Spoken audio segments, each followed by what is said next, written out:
Today I'm documenting my most recent recipe to make a homemade body scrub in your kitchen with supplies you most likely have. And honestly, I think it's very healthy for your skin for a number of reasons, which I'll probably list below, but let's get right to it. Let's make this quick and easy. This is the remnants I had from last time I made it, so I'm just going to add to this cup, but you'll probably want kind of a big thing to keep it in because I make this recipe sort of large so that it lasts a while. And you can easily cut this recipe in half. Make it your own. First thing you're going to put is 8 tablespoons of freshly ground coffee beans.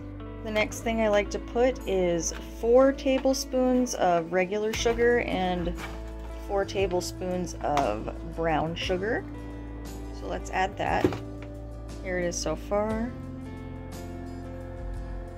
The next thing I like to add is 4 tablespoons of a sea salt. This one is kind of fine. I kind of prefer the more coarse sea salt, but because I don't have that, I'm also just gonna add 4 tablespoons of Epsom salt as well.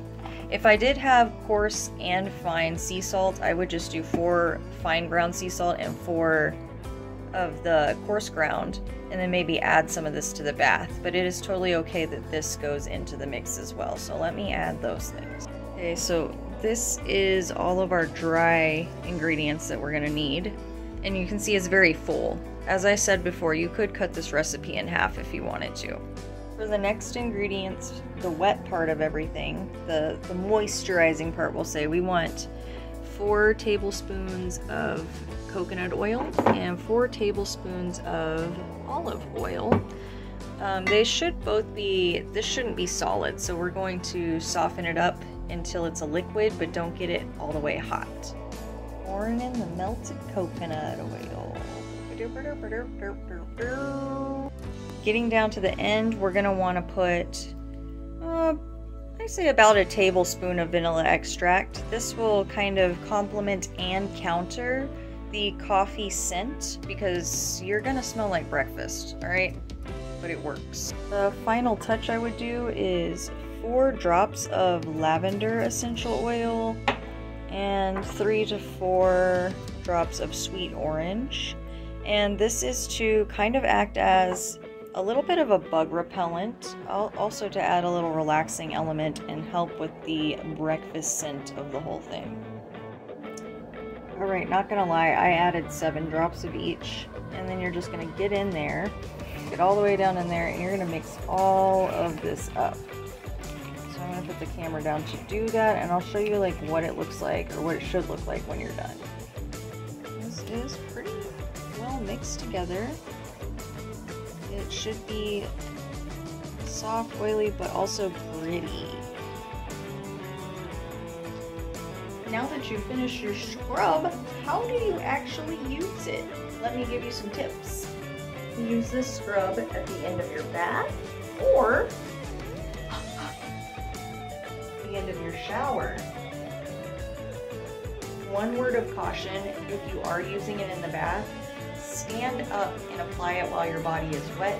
Do not sit in it. There's too much going on in the scrub and it will irritate your sensitive parts.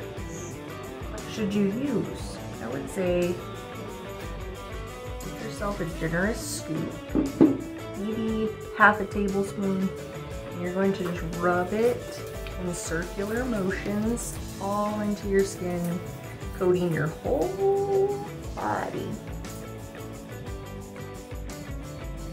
I would focus on critical areas like your hips, your butt, your thighs, more than maybe your arm. Just to show you. And then you're gonna rinse it off. This is where being in the shower is easier because you can just spray that shit right off or around the tub to clean the tub, because guess what? That's the next step. The tub is gonna be dirty. This is the last piece of advice, but maybe the most important. Make sure you thoroughly clean your tub of all the coffee grounds and scrub it because it's very oily. If you don't rinse the oil out, you could get in there, or the next person is going to get in there, and what's going to happen? You're going to slip you might die. We don't want that. We don't want shower injuries. There you go. That's how you use it. And I would say use it 2 times a week, maybe 3, but it's pretty strong, so probably only twice.